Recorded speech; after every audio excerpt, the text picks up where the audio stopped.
Guess it's re-up time. Had to touch the stash. Hey, what up though? What's going down, man? It's your boy Rob G, Rob to the 7-letter, Mr. Roberto Gali. We're here live, Barron Studios. Shout out Compound Films. Just got done shooting a commercial, man, and you know what it is? It's on the spot interviews, man. Reupspot.com. I got the pleasure of bringing to y'all not only somebody who's been a staple in the whole H-Town movement and what we do down here in the South. Not only that, but it's been huge in the whole opening doors for us Latinos as rappers and as artists, and also a great friend and somebody I've had the pleasure of working and doing music with, Chingo Bling. What up, baby? What up, big homie? Chillin', man. Chingo Blingo. Yeah. Here, man, in the building. Stay tuned. You know what I'm saying? I know this is gonna be a good one right here, man. So we gonna jump it off like this. Alright, Chingo, everybody knows that you from H-Town. You know, you've been held down to H always. You know, tell us a little something about, you know, your upbringing coming up and kind of when your whole introduction to just paying attention and liking music, how that started.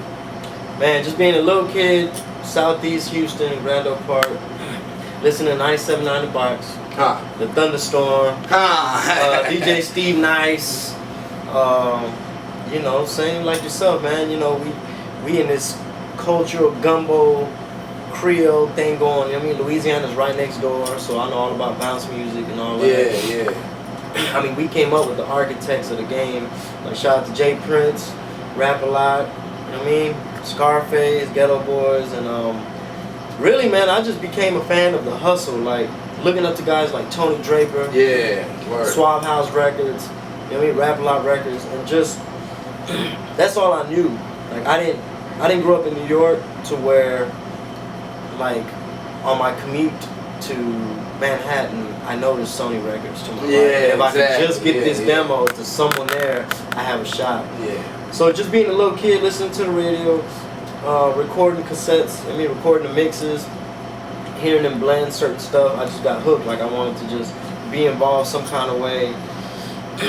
And it just kind of evolved. I just knew I wanted to be in the mix some kind of way. In the music, yeah. So it just kind of evolved. At one point, I wanted to be the DJ Clue of Texas. What made you actually make the transition and say, all right, I want to be an artist now instead of just being a DJ? Well, now I'm DJing as well. Oh, so word? Everything Hold come full up, circle. man. Everything come full circle. Got into DJ, man. I was studying marketing and business in college. Yeah. And I was grateful for that opportunity. Again, being one of the only Hispanic kids there, being from the hood, I really wanted something that I could call my own. You know what I mean? I wasn't no athletic sports type cat. You know what I'm saying? Yeah. So I was still trying to be the man on campus. You feel me? I was still trying to have something going for myself, and I just pursued my passion. And long story short, I was at a frat party. Still really didn't know how to fit in, where to fit in. You know what I'm saying? Still kind of outside. I'm new. I'm a freshman. And they had this living room that it was just like probably a strobe light and a fucking boombox. Nobody was dancing. Yeah. And I asked the head frat guys, hey man, I got some CDs in the ride, man. If you mind, I play some shit. So of course, you know, I knew what was hot because I just grew up on listening to what's popping. Yeah. So I start playing some shit. Next thing you know, girls start coming in, people start coming in. We got a dance floor going. And I came home excited. I told my roommate, who's from Missouri City, shout out to my boy Donnie. I was like, hey fool. I was like, man, I just finished DJing the fucking party. He's like, what? Man, what you talking about, man? Long story short, he's like, man, I used to DJ. Let's go get some equipment. We went and fucking got our credit real bad at Guitar Center. Next thing you know, we showing up at the party. Hey man, chunk is $50, dog. We gonna rock this bitch. And a lot of times they be like, nah, bro, we're good. We're drinking in the back. Yeah. So basically, the thing we pulled off was on campus. It went from being like the two-kegger with the trash can punch and everybody just standing there and just background music to like motherfuckers sweating like woo! And the crazy thing is like we had to like train people to say, look, if you didn't hire these boys, your shit was whack. So it became slowly with time that was the thing. Another thing too was it helped me with my negotiating skills. Yeah. So like, for instance, I don't want to get too much detail, but this is some business shit, so they might care. Yeah, the boys need to know. Basically, like, let's say I'm negotiating with the girl from the sorority. Yeah. And she might be new, like they put her as like social chair, like in charge of the party. Yeah. So she's like, hey, I got your info from Tammy or whoever from last year. They booked you. We paid you X amount, and you know we're doing our social gala thing again. What's up? And I'll be like, oh well, I mean the price went up, and they're like, well, it's a week away. We ain't got the budget. I'm like, man, look, we just updated our sound library. Yeah. You know what I mean? We got some more lights than last year. That was our June special. Here, all kind of shit. And then this is the cold one. Here you go. This is the cold one. I can help you find a DJ that works within your budget, but I can't guarantee too much quality. But you know, I can find you somebody out the phone book. No, it's okay. We'll just go with what you gotta do. It went down. Yeah. You know, like as far as that go, like when you actually start writing rhymes and creating your own rhymes and actually making songs and stuff like that. Okay. All right. So I got a college radio gig. I'm on the radio out there in San Antonio at the time every Sunday night. And I start networking in studios with a lot of artists and shit. Yeah. So I start networking, and they basically become my street team. So on Sunday night, when everybody's cruising on Military Drive in San Antonio, I'm on there, and I'm playing their records. They're out there telling people, put it on 91.7 right now. They about to play our song. Yeah. And at that time, these particular artists, they having to re-up on product. They having to like it was the golden era. In my opinion, that was the golden era of San Antonio because there was somebody that was willing to take a chance and play the fucking music. Yeah. And like a lot of people from that era, they would look back and be like, yo, Last Hour Records, that shit was a classic. Yeah. Fade Dog hit him upside the head with that. Tone City had it going on. Like, it was a great little era, man. And so the way I started writing raps, like chilling with the artists, being in studios and clowning, talking shit. Start doing skits and stuff, and people be like, hey, I need that on my CD. Hey, can you do one for me? And then I just started like, let's say we freestyle or whatever, and it's my turn, and I do a crazy little Asian voice and say some crazy shit. And flip it, and they be like, yo, man, I need that for my CD. Then I did one, I was like, that's Chingo Bling. They like, what? What was that? What you mean? Chingo who? And they start laughing. And they're like, say it again? I said, nigga, that was Chingo Bling. They're like, what the fuck is that? That's the shit right there. Man, hey man, say it again. Chingo who? That's how I knew I had a little something. Yeah. And then I was hustling on the weekends, so mixtapes at the flea market. And so I had like my DJ B.I.Z. mixtapes, you know what I'm saying? Like, where I'd have like Gemini, for instance, Gemini, his song, Y'all Don't Know. Yeah. That shit was on the radio, but it was not available for sale. However, I had it on my mixtape. You hear what I'm saying? So I apologize to Latin Records and Charles Charlie. I sold a lot of motherfucking CDs. That was one of the hot songs on there. Salute to Gemini. Yeah. I get you cut. Like I took an SPM acapella and I put like Lil Kiki Southside beat under it, and then it switched to like a Swiss Beats East Coast type thing, and it still be his words from different songs. Yeah. And that was another track that I knew if I see people coming, hey, play number 3 on the boombox. Yeah. People be like, they just gravitate. So long story short, I felt like I was gonna pay my rent off of my DJ mixtape with all those big artists with hot songs on it. Yeah. And then the little Chingo Bling demo, EP, whatever, mixtape was gonna probably pay my phone bill. Yeah. What happened was the Chingo Bling shit started paying my rent. Yeah. And this shit was just like, okay, well, I sold a lot of them. Yeah. But it was just like, okay, people now want to book me. Now they, hey man, I need you to open up. Yeah. At first it was just, they want me to host the concert. Like, we bring in such and such, can you just talk shit in between acts? The whole night, yeah. And then I would start saying, hey, somebody's late, can I just do a song real quick? Yeah. Get it crunk. And it just snowballed. Man, one of the things that I always really, you know, like a lot of people maybe don't see this side of it because they just, they more of a fan and they just pay attention to the music. But me, myself, being an artist, one of the things that I always admired about you was the hustle, you know, and I clearly remember like I would, you know, people out there, you know, hey, do you know this person and that person? And one of the things that I always tell people about you is that I felt that you had like a marketing business mind to where I've literally told people just like this, if this guy wasn't in music, he'd be running some huge company out there, be some huge entrepreneur doing something. Like, do you think that just going to the college and all that stuff like helped you in that aspect to be able to understand the business side of this? Because it's more than just writing rhymes and putting out projects. You know, you have to have a certain of creativeness to come out here and put your stuff across, make yourself appealing to the people. Do you think that all that the college stuff helped you, or is that something that you just had a natural knack for?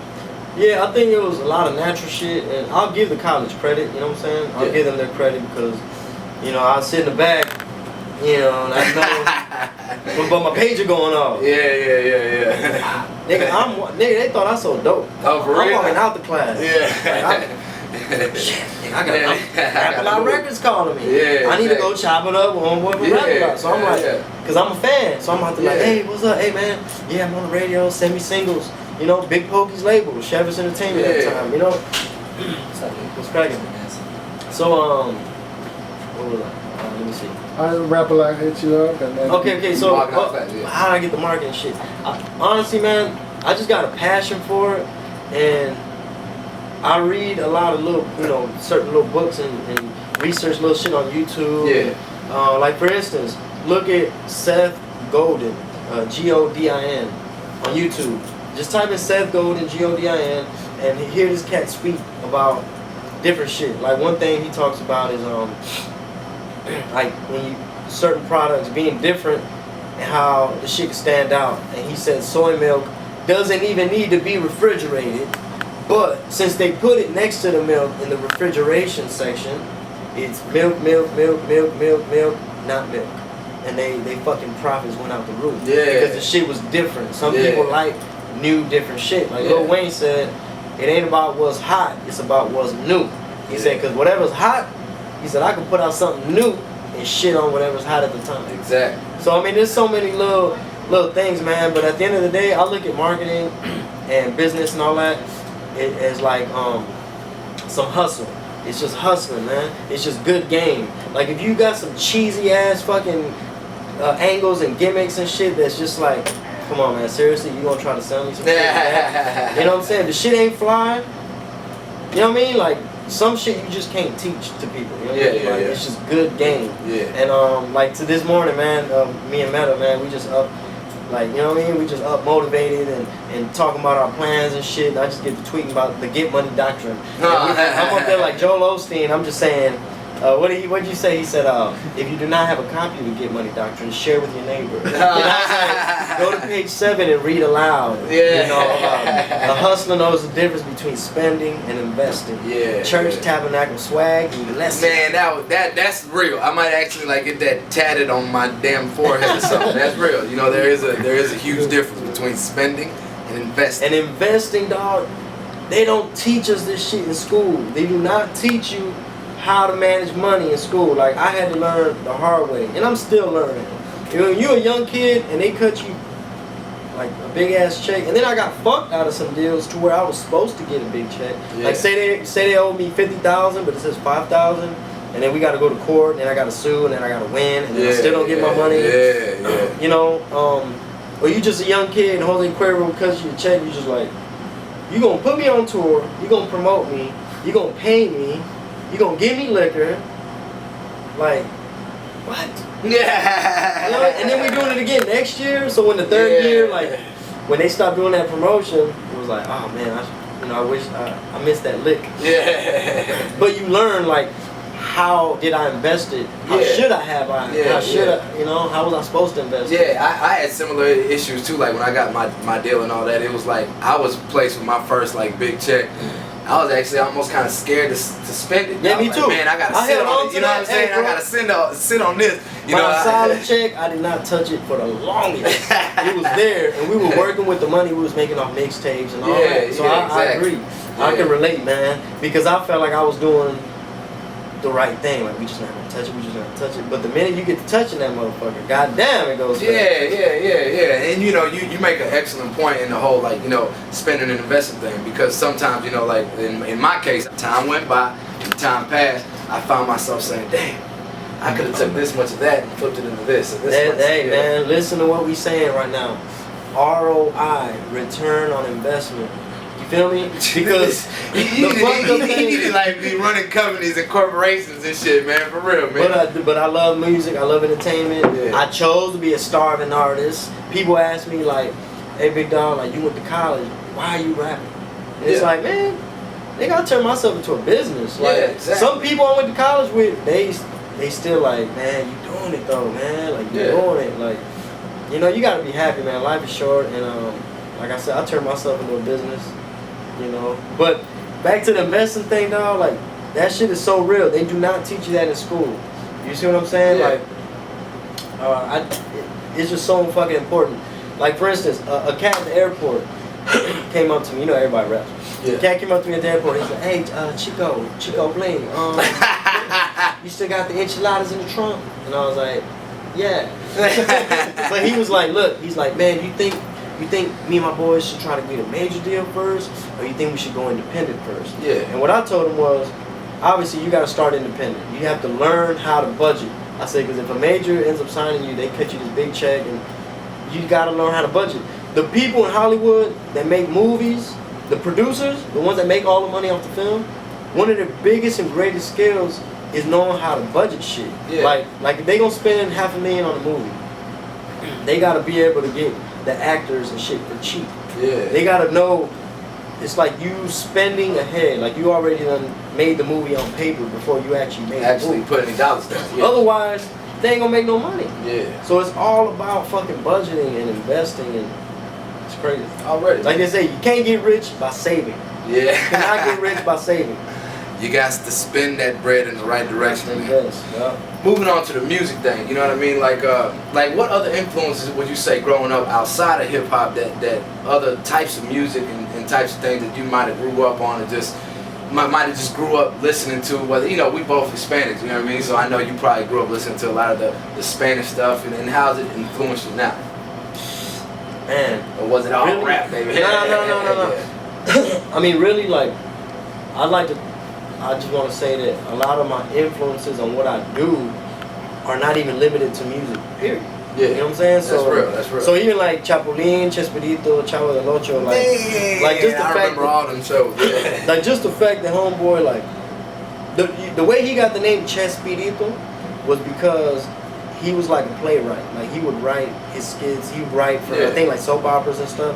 So it was a play on words. They were calling him like Shakespeare Ito, like Little Shakespeare. Ah, yeah. It's Little Shakespeare, and then it just kind of turned into Chespirito. But I just to this day I respect homeboy how he created these characters and produced these shows and entertained people, and so he's a huge influence.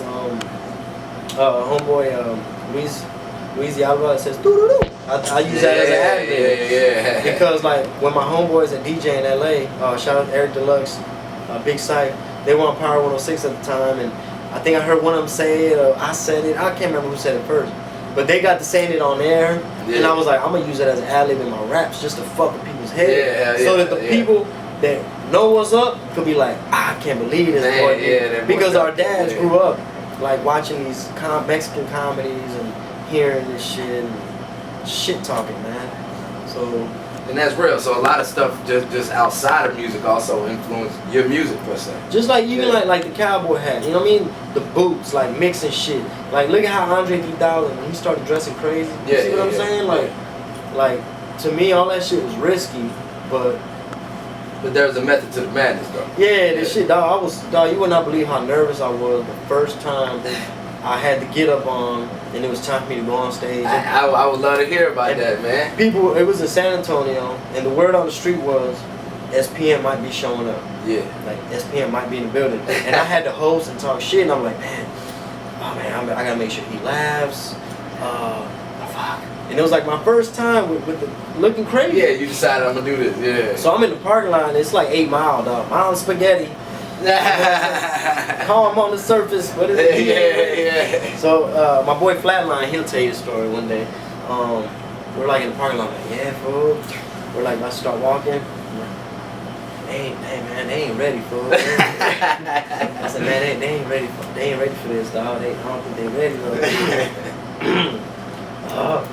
Like that and shit. He's like, you good? Nah, man, I'm cool, man. Like, I don't think they ready, so I'm just like getting nauseous, dog. For real? Yeah, it was just bad nerves. Because I hadn't really done the shit like that. Me out speaking in front of Yeah. Long story short, I went up there, and the minute you hit the stage, it just kind of goes away. Yeah. They say butterflies in your stomach comes with talent, so you're supposed to get those. Yeah. But yeah, it was crazy though. I damn near threw up out there. I was like, And when did you know, I guess, like whether it be like a reaction to the show that you was on to something? Cause hey you man, definitely on to something. when I got off the stage and went to the bar, and them hoes was like, "You got it was on stage." Yeah. As you said, I'm running with this. Huh? Yeah, it's good. We can keep going. Okay. I'll give you another quick story. Shout out to my boy Lucky. Lucky, I had an apartment in the second ward at the time, and we were just friends and shit. I was barely starting, and we were gonna go to like T-Town or some shit. Yeah. T-Town, what up? Yeah, what up, T-Town? Yeah. So I knock on his door, and he don't know. He's like, him and his cousin Angela, they're like, "Man, what the fuck?" They just start laughing. What the fuck you doing? I'm like, "Hey, we going to the club. I gotta promote myself too." Yeah. And they were like, "Nah, man, he really gonna dress like that?" And they were like, there was a Kroger down the street. They said, "We dare you to go into the Kroger and buy some beer, and we'll see." You know what I mean? Yeah. And we did it. I was fucking with the cashier lady. Long story short, we get to the club, and what happened? It went. The bouncer, "Hey man, you Chingo Bling?" And that's Chingo Bling. "Hey man, come on," like cut the line, all that shit. So after that, it was like, "You gonna bring your hat?" Yeah. Make sure you put your stuff Hey, man, on, bring man. the books, bro. Yeah. So yeah. All right, cool, man. Also, man, I want to talk to you about, the experience as an artist, because, we grind for a long time, and then comes the moment where it's like, all right, it's paying off. You get the deal offers and stuff like that. I know that, like, back in 2006, branding yourself, all the work that you did, you had this, like huge war going on between people like Universal, Atlantic, Bad Boy Latino, This Latin, Asylum, everybody basically bidding to see who can get you. First of all, like, how did that feel to you as somebody who, because I personally witnessed it, man. I've seen you grind, I've seen you make a name for yourself. Like, I never forget one time, like, we were at, I don't even know if you remember the Ride Dirty video shoot for Chameleon, you know what I mean? They had all kind of dudes up here, and when this dude pulled up, man, it was in Dallas. I'm telling you, man, kids was running from school, dog. They was leaving school, running to come see him, and I was like, man, I was just signed in, just coming up on the Charles and them, so, I was like, dang, man, I know that must be a good feeling. So, like, how'd you feel when that happened, and what did it mean to you as far as, like, all the work you were doing? Well, if I can inspire kids in any kind of way, man, like, that's one thing I really want to work on, man, is just try to, like, really try and reach and motivate any kind of way. If you follow me on Twitter, man, hopefully I can be a little inspiration. Yeah. Sometimes I be just talking about bullshit. But but just to feel like it was a dream come true, man. Like to look up to somebody like Puffy, for instance, and for him to sit right there. Damn, that's crazy. You know what I mean? In the big hotel suite, Hotel Derek. Shout out to Pitbull, because if it wasn't for Puffy wouldn't even know the fuck I was. Yeah, shout out to Pit, man. He didn't really have his ear to what was really popping. Somebody like Pitbull had to school him. Yeah. And the first time we met with Puffy was in Atlanta at the Boys in the Hood video shoot. Yeah. And he was in his tour bus, and the shit was surreal because I'm a huge fan of just Bad Boy and everything he put together and everything. So flying to Atlanta, Pitt had a show that night, and we got in the tour bus, and we in the little back in the bedroom part, and the shit was crazy. He's staring at my bobblehead and shit. He's like, Pitt's talking, he's listening to Pitt. He's like, "Is that you?" And I'm like, "Yeah." And he's like, "Let me see." You know what I mean? And I gave him something for his kids and shit. But just to like chop it up with him, call me on the phone, like all that shit was crazy. Master P calling me on the phone. Like just being a music nerd, like somebody that just studies credits and knows who's publishing company, who produced what. Yeah. Like just a real like a lot of kids into baseball stats at the time. I'm into like, okay, this person did this. So shit was surreal, man. And but the crazy thing is like, where is Woo Latino now, Bad Boy Latino, and Rock Latino? All exactly. That shit in a way is like, it's just an example of how they don't really understand like our culture, our movement, everything. Yeah, because sometimes folks feel like, well, if I want a coffee, do I need to go to Starbucks Latino? You know what I'm saying? Like wow, our shit always got to be fucking separate. And it'd have been a whole nother story if he'd have said, "No, I want you on Bad Boy," which I probably wasn't ready for yet, to be on the same label, as Biggie. You feel what I'm saying? But I passed up on it because the deal was pretty like regular and standard.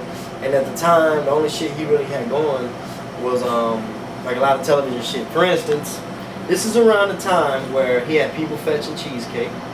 Oh shit. And he had Farnsworth holding the umbrella. So I'm just like, what you doing musically? Like I even asked him like, well, what's next for Bad Boy? And he's like, well, I'm working on my album. And I was just like, okay, so it's a Diddy album. It's gonna be the next thing, you know? You got people fetching cheesecake, and you got the boy holding the umbrella, which he used as a hustle. You know, much love to Farnsworth. You know, he flipped that into something, but I was like, he's gonna clown me. He's gonna have me fetching something. And plus, I had everybody else offer me the world. Yeah. You know what I'm saying? So I'm like, okay, props to Bad Boy Latino and everything.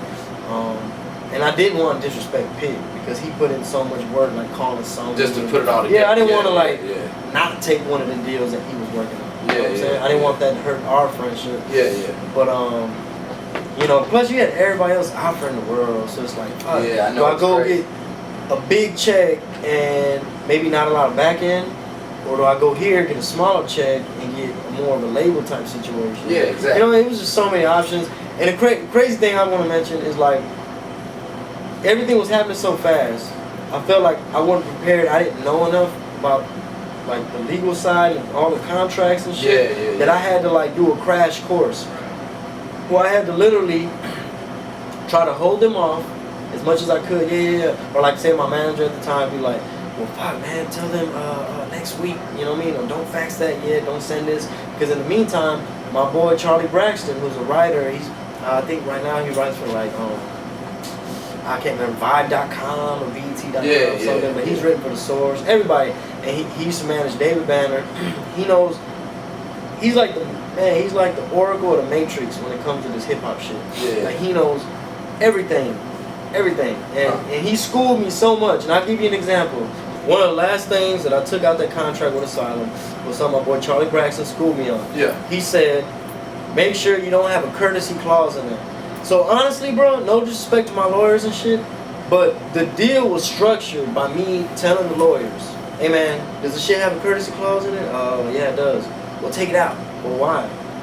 You know what I mean? And Todd Moskowitz from Asylum, he had to like walk out of the Grammys. He's like, are we partners yet? Are we partners yet? I'm at the Grammys. Are we business partners yet? So it's just crazy. But I was like, almost, bro, almost. I need you to take the courtesy clause out. We already in the office with the pen and paper, all that shit. And they took it out. A courtesy clause is, if you ever look in people's album credits, it'll say like, Lil Jon appears courtesy of TBT Records. Okay, that means he has a courtesy clause in his contract, which is pretty standard, unless you like a dick and you like fight to get it taken out. And basically what it is like, if you were the label and you want to do a feature for somebody, then it has to get approved by the label. So that it'll say, okay, we sign off on the game, appears courtesy of Aftermath or whoever he's with Interscope to be on Sierra's album.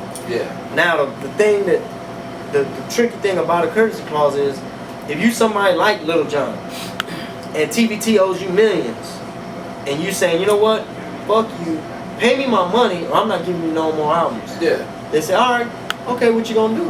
I'm gonna go do these features. No, you're not. There's a courtesy. You do not appear. We not signing off on nothing. So how you supposed to make money? If Manny Fresh want to go get his hustle on, let's say he's beefing with Baby or somebody at the time, it's like they got you. You know what I mean? So that's some free game.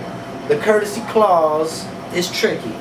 Make sure you get that shit out your contract, man. If you can. These days it's all about the 360 deal, so I don't even know what's the contract. And you know, going with the Asylum route and all that stuff, where you were more like in control and it was more like a situation where you was kind of spearheading everything, that was obviously like in my opinion one of the best moves for you, because you was already built like that. Like you ain't really need somebody to come grab your hand and guide you through this shit. Like you was built on branding yourself and creating your own buzz, you know? Yeah, I'll give you an example. I mean, it's hard to say. You never know. Like if I'd have sold out and said, okay, you know what, y'all just mold me into whatever y'all want. Y'all just make the songs for me. Y'all hire writers and do all this other just tell me where to show up. You know, there's no time. Maybe I'd have, you know, shit would have went a different route. But, you know, at the time, I wanted longevity. I look at people like Too Short, E40, like people like that, man. To me, longevity is very important because, you know, nobody gets in the game thinking, I just want to do this shit for 3 years. You know what I mean? Who does that? Especially being from where we're from, man. Like, we've been raised on people that started, you know what I mean, at like Scarface and rapper like Yeah. Like, look at Bun, you know what I'm saying? Bun and Pimp, dog. Like, I grew up listening to these cats, middle school. I mean, tell me something good. And Bun's still wrecking these youngsters, you know what I mean? Super relevant. Yeah. I mean, stay fresh, you know what I mean? You know what's up. Yeah. And so I chose that route because longevity was important to me, creative control was important to me. And so like other deals, like the Puffy deal, I say, hey, ready? Can I get creative control? Yeah, you know, I'm willing to share that. Now here's the tricky thing. Yeah. I told my boy Charlie Braxton, the Oracle of the Matrix. Hey man, Puffy said he wanted to share creative control. He said, well look, Chingo, this is what he means.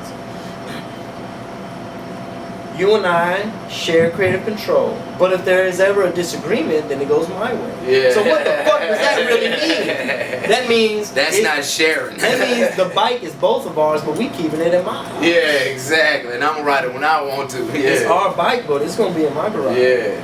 Fuck. So I was like, what? Oh hell no. Hey Puff, man, I really need creative control. Yeah. You know, I don't know, man.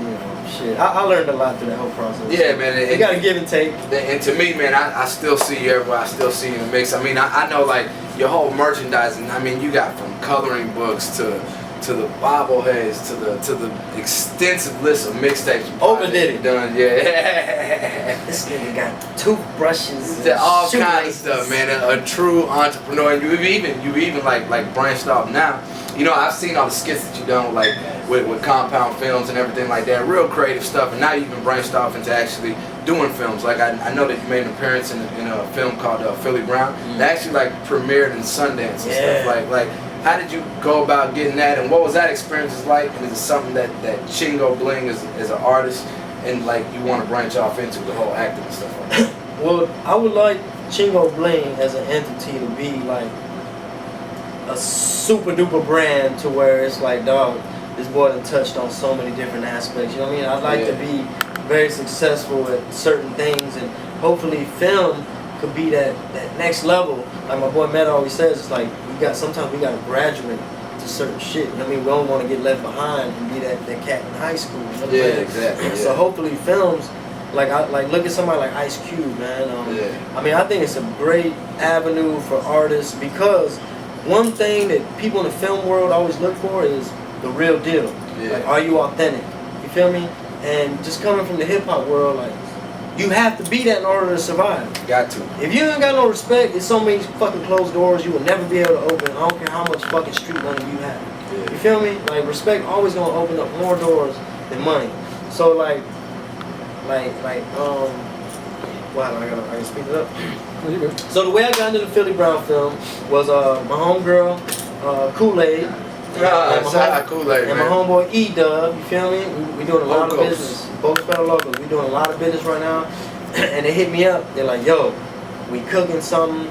We're producers, we're co-producers on this film. They start giving me the rundown of like, James Rivera might be in it, Lou Diamond Phillips might be in it. It was a whole lot of mics. Edward James almost might be in it. But luckily, man, I was wise enough to say, you know what? I fucks with y'all. I've been on y'all for like forever. I'm down. You know what I mean? Just sign me up. I'm not gonna ask you a million questions to pass up on opportunity. Long story short, last January we filmed it. I was out there in LA for like 2-3 weeks and knocked out my scenes or whatever. And then fast forward a year later, this January 2012, we started off to a great start because it got added to the Sundance Film Festival in Park City, Utah. And I was one of the very few Latinos out there. I mean, everybody was out there. Tina Fey, Tracy Morgan, Andy Samberg, Will Ferrell, Paris Hilton, Lil Jon, Wiz Khalifa, Drake. It was just like South by Southwest meets Mardi Gras meets fucking spring break. There ain't shit to do but watch movies and drink some motherfucking cinnamon whiskey and network. Which is some new shit. Fireball, cinnamon whiskey. So it's a hell of an experience. And I look back at my life, man, and there's been quite a few times where you can relate, just possibly just being Latin. Like sometimes you feel like an outsider. Sometimes you feel like maybe I don't belong here. But I got over that shit real, like I over in my life. You know what I mean? At one point, when I first got like culture shock and first started being around like, you know, hella different people, it's like, well, fuck, man, are they looking at me like a minority, or motherfuckers thinking I'm not as smart or less than or whatever? Yeah, yeah. But luckily, I got all that out of my system early in my life. So I'm out there in Utah, man, living it up, trying to be the life of the party. Like, they got this shuttle system in Park City, Utah. It's like buses that, because it's not a real big place. Yeah, yeah, It's just a skiing community, and once a year they do Sundance. And so, it's like, because of the environment and shit, not a lot of taxi cabs. So you're on this shuttle, so at 3 in the morning, everybody's on that bitch drunk. And it's like packed, and it's just everybody's loud, and I'm in that bitch clowning. And it's the dude with the cowboy hat from Philly Brown, loved your film, you fucking hilarious. Woo! And I'm just like, yeah, with him. Yeah. So, awesome experience, man. I met a lot of people that was like, yo, you got an agent? You got an agent? You were good. Great film. And Philly Brown was the talk of the town. My homegirl, Gina Rodriguez, she played the lead role. And Rolling Stone called her the Queen of Sundance. Wow. And people didn't even know, like, you gotta remember, like, outside of, like, the Mexican community, Jenny Rivera's name, they might not be privy to what she got going on. Yeah, yeah. So, like, at the end of each screening, like, one of our screenings was 1,500 people. Yeah. There's, like, a line of people, and everybody's buzzing about the movie. And Jenny Rivera killed it. She does, like, this dramatic role. She plays the mom of Philly, and she's locked up, and she's on drugs. Yeah. So she fucking pulled it off. You know, Jenny Rivera was originally from Long Beach. Yeah, There's a scene where her daughter is like, well, what are you on, Mom? And she's saying, you're manipulating me and you're on drugs. Like, what the fuck, you trying to play me? And she's like, pump your brakes, homegirl, or some shit. And I was like, oh, that shit was raw. Yeah. Like, you cannot teach that. Yeah. Like, an actor will have to act to fucking pull that all out of it. To behave that way on screen, and it's believable. Yeah. And like my boy Baby Bash has a scene, and Bash hit me, he's like, hey, nephew, how'd I do, nephew? That's my dog. That's my Baby Bash impersonation. Yeah. And but he killed it on screen, dog. Like, I was so proud of my big bro, dog. Like, the scene, he was like, oh yeah, right, fool, I can't act. I said, dog, you're not supposed to act. Like, the #1 rule of acting is don't get caught doing it. Yeah. You feel me? Yeah. So like, he was up there and he was on his Vallejo shit, which you cannot teach. He was on there like, I don't want to ruin the movie, but he's spitting some fly ass game on that bitch. My Fanny, my Skrilla scratch, narrow. Like, he's just going off. Yeah, doing bad. Yeah, he was doing him. And come on, man, what actor is gonna do Bash better than Bash? You know what I mean? Exactly. Yeah. He wasn't being himself. He was a character named Caesar. But you can't teach that, man. Yeah, He grew up living that life. Yeah, exactly, man. And I know, man, just for you being a kid, like you said, from the Southeast, man, that came up scratching and grinding, man, and just holding it down, it must be very gratifying, the things that those eyes have seen, man. Bro. What is next in the future of Chingo Bling, man? Man. Music to everything, give us a rundown on that. Man, right now we working on a lot of stuff, man. Hopefully more films. We're actually, here's how you gonna make some money, man. Any kid out there that wants to make money, you can make a little bread being an actor, but the real money is in producing films. So me and my boys, I'm saying Compound Films, all the homies from Wetback Wednesday, Apple, Trump, we're all gonna get together, brainstorm. We're gonna start writing and producing and putting together films. We're gonna put Rob G in a motherfucking movie, you feel me? So that's one thing we're gonna do. I'm finna start writing some type of book. I don't know if it's gonna be electronic or I might go with a publishing company, but we're gonna get it put in your face and keep representing that H before I believe it. Yes, sir, man. I like to say, this has been a huge privilege, man. All you Latinos out there, man, no matter what you're doing, look up to guys like this, man. These are guys who paved the way for guys like y'all, for guys like me, and just for anybody from H-Town, man, who out there trying to do their thing or anywhere in the world. Chingo Bling, on the spot interviews, baby. Reupspot.com. You know what it is. Rob G.